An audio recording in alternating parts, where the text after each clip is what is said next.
आप कभी south India की यात्रा में जाइए तो हमारा जो कर्नाटक राज्य है वहाँ ये शबरी का आश्रम आया है। रामचंद्र भगवान जो पंचवटी में रहे वो हमारे महाराष्ट्र राज्य में है।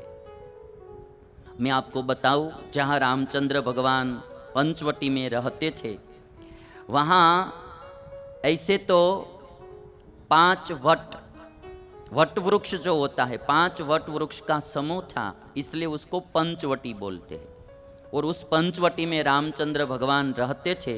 वो यह स्थान है, ये जो लक्ष्मण कुंड है और आगे कालाराम मंदिर बताता हूँ जहाँ रामचंद्र भगवान ठहरे थे। 14 વર્ષના વનવાસ સમયે નાસિકમાં જે જગ્યાએ રામચંદ્ર ભગવાને નિવાસ કરેલ એ કાલારામ મંદિર है जहाँ रामचंद्र भगवान पंचवटी में ठहरे थे। भगवान वन विचरण वक्ते आ मंदिर कालाराम मंदिर में विराजित राम लक्ष्मण और जानकी की ये मूर्तियां है, दर्शन कीजिए आप। और अब रामचंद्र भगवान पंपा सरोवर आए। पंपा सरोवर में शबरी का मंदिर है, आज भी शबरी का मंदिर वहाँ बनाया हुआ है।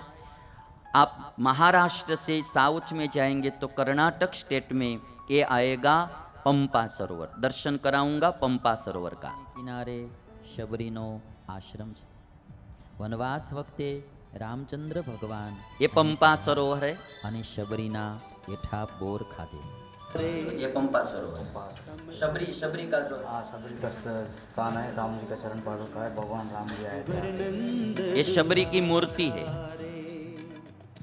वन विचरण वक्ते भगवान स्वामीनारायणे आ पंपा सरोवर में स्नान करे जे आधारानंद स्वामी लख्यू है। ये संसार में जल कमलवत रहना, वो बात यहाँ परीक्षण हो रहा है। पानी छूता नहीं है, कमल का पत्र पानी में ही रहता है किंतु पानी उसको छूता नहीं।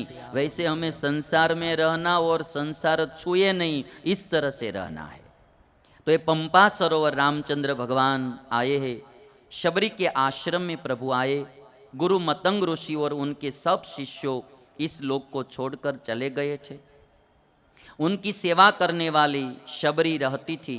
उसने राम को प्रणाम करके पूजा की है। राम ने उसे पूछा कि तुम्हारा स्वास्थ्य तो ठीक है ना, गुरु शुश्रूषा ठीक से की है ना। शबरी ने कहा कि आज दिन तक मैंने जो कुछ तपश्चर्या की उसका मुझे फल मिल गया। जब आप चित्रकूट में थे तब मेरे गुरुजनों दिव्य लोक में चले गए। उन्होंने मुझे कहा था कि तुम्हारे आश्रम में राम आएंगे। गुरु के वचन में विश्वास रखकर मैं हर दिन रास्ता साफ करके रखती थी और फूल बिछा कर रखती थी कि आज राम मेरी झोपड़ी में आएंगे, आज राम मेरी झोपड़ी में आएंगे, राम के पावन पाँव मेरी झोपड़ी में पड़ेंगे। और इसीलिए हर दिन मैं रास्ता साफ करके रखती थी। जंगल में जो कुछ फल फूल होते थे वो लेकर आती थी और आज मेरे राम आएंगे तो मैं भाव से फल खिलाऊंगी। शबरी बोलती है कि जब मेरे गुरु जी कहकर गए थे कि एक दिन जरूर तुम्हारे झोपड़ी में राम आएंगे तो मैं हर दिन आपका इंतजार करती थी। मेरे श्री राम का आवन होगा, शबरी की कुटिया पावन होगा।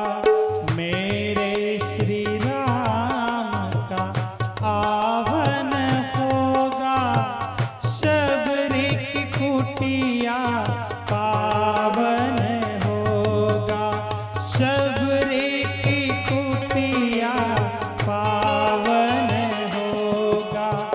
आएंगे रघुराई उनको आसन पे बिठाऊंगी, आएंगे रघुराई आएंगे रघुराई उनको आसन पे बिठाऊंगी। चुन चुन कलियों का हार पहनाऊंगी, चुन चुन कलियों का हार पहनाऊंगी। साथ में लक्ष्मण का दर्शन होगा, साथ में लक्ष्मण का दर्शन होगा।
बैर अपने प्रभु को खिलाऊंगी।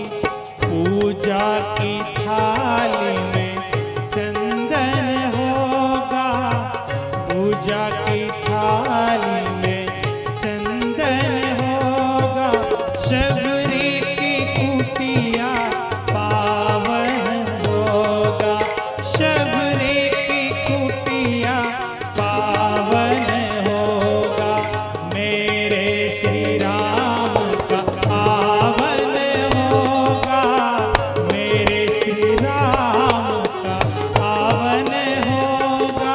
शबरी की कुटिया पावन होगा, शबरी की कुटिया पावन होगा, शबरी की कुटिया पावन होगा। आज रामचंद्र भगवान शबरी की कुटिया में पधारे हैं और एक गुरु के वचन में कितनी ताकत होती है वो शबरी का प्रसंग बताता है। शबरी ऐसे तो भील ज्ञाति की थी, जंगल में रहती थी, गरीब थी, कोई इतना रूप भी नहीं था, कोई संपत्ति नहीं, कोई सत्ता नहीं, किंतु शबरी के दिल में प्रभु की भक्ति थी। तो भगवान राम आज सामने से ही उनकी झोपड़ी में आए हैं। इस दुनिया में पैसा नहीं है तो हम गरीब नहीं है, भगवान में प्रेम नहीं है तो हम गरीब है। पैसा नहीं है तो गरीब नहीं है, प्रेम भगवान में नहीं, कोई प्रकार की हमारे पास भक्ति नहीं है, या देशभक्ति नहीं है, या प्रभु भक्ति, गुरु भक्ति, या मातृ पितृ भक्ति, कोई एक प्रकार की भक्ति है हमारे पास तो आदमी धनवान है। भागवत के महात्म्य में लिखा है निर्धनास्तेपि धन्याः। जिसके जीवन में प्रभु की भक्ति है, ईश्वर की भक्ति है, वो निर्धन होने पर भी वो धन्य है। निर्धनास्तेपि धन्याः। शबरी आज धन्य है क्योंकि उनके दिल में प्रभु के प्रति भक्ति थी। और इसीलिए हमारे सबके जीवन में दो चीज होनी चाहिए, ईश्वर की भक्ति और कोई गुरु का सहारा।